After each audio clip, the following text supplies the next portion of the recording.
Ushbu ko'rgazmada yana elektromobillar ham namoyish etilmoqda.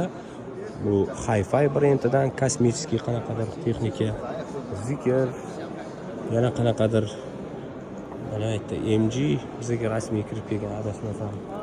Va naryoqda BYD, bu yerda Photon brendining yuk mashinalari va pikaplari taqdim etilmoqda. Isuzu pikapi kimgadir qiziq bo'lsa, kelib shu yerda o'zida bemalol mana ofis ham qilib qo'yishgan, kompyuterlari ham bor. Shartnoma imzolab ketsangiz bo'ladi aziz do'stlar.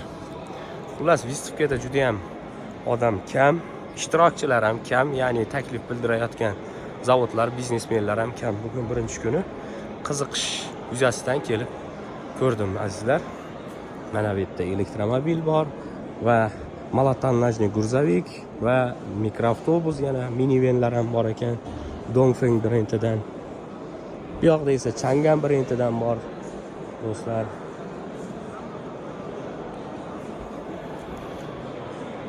Hyundai brendining samosval, kronomanipulyator, bortovoy texnikalari bu yerda taqdim etilmoqda.